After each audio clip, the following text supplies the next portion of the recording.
Bom, vamos lá. Meu nome é Breno do Monte Castelo Branco, a matrícula 1616 2023 1126, e a gente vai fazer nosso podcast aqui da professora Meliara, da cadeira Planejamento de Carreiras. Meu nome é Rafael Rodrigues Medeiros, da matrícula 1616 2023 1062. Meu nome é Gerson Felipe de Andrade Cunha, da matrícula 1616 2023 1198. Bem, vamos dar início ao podcast com o tema abordado: avanços da IA nos tempos atuais. Bem, nós vamos falar sobre esse tema principalmente pelo motivo de que ele está tomando conta da vida de todo mundo graças ao avanço das tecnologias. A IA, o nome certo seria Inteligências Artificiais, com a breve IA. Aí, com o avanço dela, está tendo grande repercussão, tanto nos empregos quanto na vida pessoal das pessoas. Breno, dê sua opinião sobre esse tema. Pronto, realmente sim, essa questão a gente quis trazer essa questão justamente por esse fato do surgimento de novos empregos e ao mesmo tempo o desaparecimento das funções atuais. Por exemplo, a gente aqui na faculdade mesmo fazendo um trabalho, tudo hoje em dia a gente faz pela inteligência artificial. A gente vai fazer um resumo, vai fazer um slide. Tem gente aqui que só usa esse tipo de ferramenta, não esquece de fazer as antigas, e ao mesmo tempo disso está ocorrendo com a gente estudante, no mercado de trabalho está ocorrendo mais ainda a própria robotização de empresas. Por exemplo, eu recentemente estive na Vitarella e é impressionante lá, por exemplo, a utilização de máquinas, que antes era serviço de 10 pessoas, 15, hoje bota uma máquina, tira o serviço de 15 pessoas e só fica uma pessoa ou outra ali, em uma área específica, só que eu dei uma olhada lá, que meu pai trabalha lá num galpão. Então assim, e essa robotização já vem acontecendo. Hoje, atualmente, o que vem mais acontecendo é essa questão da IA mesmo, a inteligência artificial, tomando conta de tudo por aqui. Por exemplo, o avanço das inteligências teve um grande avanço na última década, o que gerou uma grande conturbação e gera, no mercado de trabalho, e a insegurança para aqueles que já estão lá, por talvez serem substituídos por elas, ao mesmo tempo que gera insegurança, que é o tema do nosso problema que a gente abordou. Por exemplo, que a gente não sabe o que nos aguarda no futuro, É justamente isso, Breno. Você vê hoje, a gente é estudante, primeiro período da administração, mas a gente não sabe e gera aquela incerteza na gente e nos colegas da gente. Por exemplo, quando sair daqui, será que meu emprego, aquele emprego que eu sempre sonhei desde criança, algum dia exercer, será que ele ainda vai existir? Ou será que ele vai ser substituído por algum IA? Surge aquela insegurança e aquela curiosidade para poder pesquisar, Então, o que é que tu acha, Rafael? É muito interessante a gente pensar, tanto do nosso lado, mas algo que a gente não vê tanto é as pessoas mais velhas, elas entenderem sobre esse assunto. Por exemplo, aquela pessoa que já está há 20 anos no mercado de trabalho, será que ela vai conseguir realmente se aposentar? Ela vai conseguir acabar seu trabalho lá? Ou ela já vai nesse período curto aí que o avanço já foi muito grande e ser substituída por alguém mais novo que tem esse tal conhecimento? Isso daí está gerando muita instabilidade, tanto no setor trabalhista quanto no setor até estudantil aqui na faculdade. A gente vê casos de gente fazendo redação ou trabalho, ou quem sabe até slide, somente usando a inteligência artificial.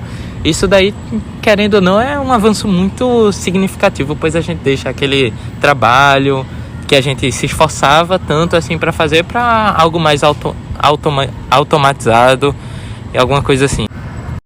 Bom, aí assim, a gente falando um pouco dos pontos positivos e os pontos negativos do grande avanço da IA, começando assim por um ponto negativo que eu percebo, por exemplo, nessa área da IA, às vezes a gente sabe que não tem a questão da privacidade, por exemplo, que às vezes tem muita gente que tem insegurança, que tem medo. É importante ressaltar sempre, que os avanços na área da IA tem que ser de forma ética e responsável.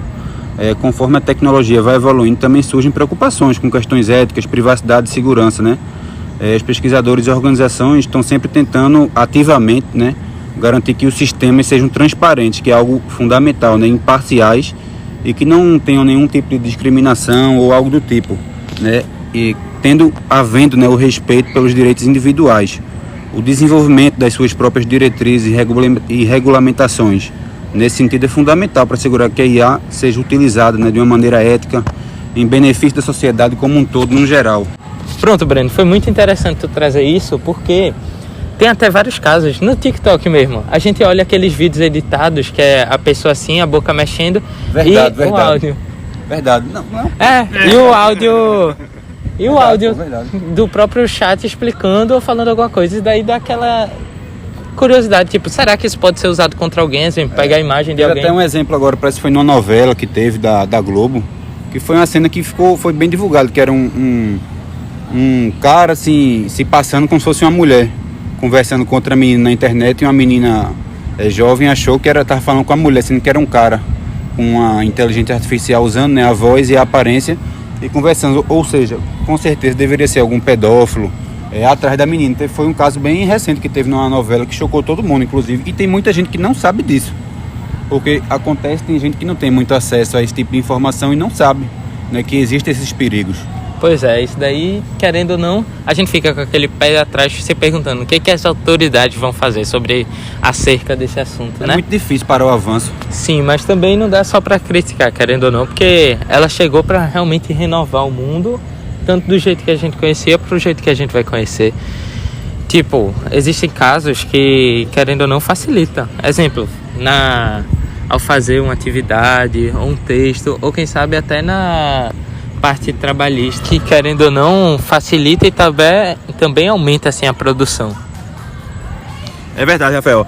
E além disso, a IA ela também tinha avançado muito na questão da linguagem natural, né? Porque vocês falaram o ponto negativo ainda agora há pouco, você consegue disfarçar, e aí você, sendo homem, consegue se passar por uma mulher. Verdade. E isso é muito interessante, porque aí a IA ela permite que as máquinas começam a compreender, né, e a produzir texto de maneira cada vez mais fluente e cada vez mais coerente, né? Isso tem impulsionado o desenvolvimento de assistentes virtuais inteligentes, como chatbots e assistentes pessoais, porque como vocês falaram agora há pouco, tem um colega nosso aqui da instituição que já faz trabalho, faz slide, faz tudo que ele faz usando a IA, né?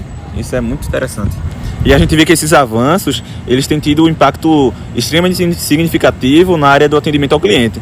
E a gente vê que ele consegue automatizar tarefas rotineiras, né? E proporciona uma experiência mais personalizada aos usuários. E falando assim, é até interessante falar dessa parte do atendimento ao cliente, porque, por exemplo, até mesmo no site da faculdade, não sei se vocês já viram, mas toda vez que a gente entra, sempre aparece um atendente virtual lá com o rosto, que é uma inteligência artificial, né? Com a mensagem automática, e se a gente responder já encaminha algum link de contato e tal. Então, assim, até a faculdade e todos os locais já estão usando a inteligência artificial há um bom tempo. O avanço está aí e não vai parar. Pois é, Breno. Tipo, todo mundo já tinha um conhecimento breve sobre as IAs, querendo ou não. Sim. No caso de você ligar, por exemplo, para sua TIM, para Claro, verdade. Que toda vez que você ligava, nunca era uma pessoa que ia atendendo. Você passava por várias perguntas antes pré-definidas até chegar em algum atendente ou solucionar o problema por lá mesmo. E assim, a gente falando disso, por exemplo, isso são os menores usos da inteligência artificial, né? São coisas pequenas, isso que a gente está falando aqui, da TIM, do atendimento na faculdade, mas assim, o grande ponto em questão que a gente estava falando no início era o uso global dela, né? Nas fábricas, nas áreas de trabalho que a gente for adentrar futuramente, que a gente tem que ter a noção que a inteligência artificial está aí, não vai sair, né? Só tende, na verdade, a crescer. Então, independente da área que a gente for entrar, a gente é primeiro período ainda, né? Tem muito chão ainda para percorrer, a gente vai decidir ainda as áreas que a gente vai entrar, tem muitas opções, mas assim, independente da que a gente for entrar, a gente tem que ter a noção de que ela está aí, não vai sair, e a gente tem que se adaptar a ela, tentar vencer de alguma forma. E se não vencer também, usar ela para nos ajudar, para ser uma forma de apoio para a gente também, nos trabalhos e tudo. Pronto, Breno, é isso mesmo.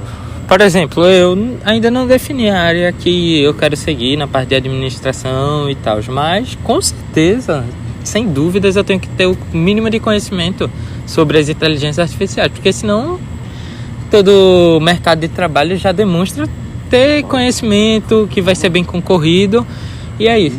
E eu acho que não só a gente tem que saber, mas como qualquer outro profissional.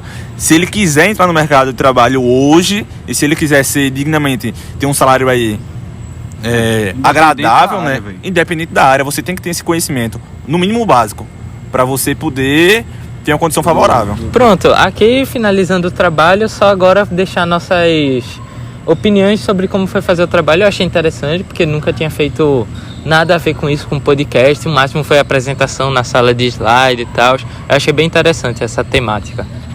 De fato, assim, foi algo diferente do que a gente sempre faz, né? Tem uma certa dificuldade, por exemplo, a gente tá reunido, porque na aula de sexta não é uma aula presencial, então a gente nunca tá aqui. Nos outros dias a gente tem aula, mas mesmo assim a gente deu um jeito, se reuniu aqui na casa de Gerson e gravou aqui, e foi uma experiência legal, um negócio bacana, diferente assim do que a gente tá acostumado a fazer, e uma conversa legal assim também, né? E a proposta do podcast, eu acho que seria mais uma conversa assim, Informal. uma conversa informal assim. A gente teve que fazer a senhora pediu aí pra gente fazer um roteiro, a gente fez e tal, sendo que eu acho que se fosse assim um negócio mais natural seria melhor, mas até que foi também, né? E eu gostei bastante desse, porque as outras matérias é tudo prova ou algo do tipo, a gente sabe que essa matéria é diferente, é online, é AD, mas assim, foi um negócio bacana, velho. E eu acho que esse trabalho, de certa forma, para mim, eu acho que para vocês também, foi um desafio, né? E como qualquer desafio, ele traz a gente para fora da zona de conforto. Então, o objetivo de qualquer desafio é fazer evoluir, é fazer a gente crescer. E uma conversa legal, né, velho? E uma conversa legal. E além de ser legal e uma conversa ser legal, através do trabalho ser bastante interessante, foi um tema pertinente, né? Sim, que, de certa legal. forma, vai afetar Breno, vai afetar Rafael. Do presente e do futuro, velho. Com toda certeza. É uma tendência que tá aí, crescendo faz um tendência, tempo. só vai aumentar. Só vai aumentar. Exato. É isso aí. Pronto. Obrigado a todos aí, boa noite. Boa noite. Boa noite.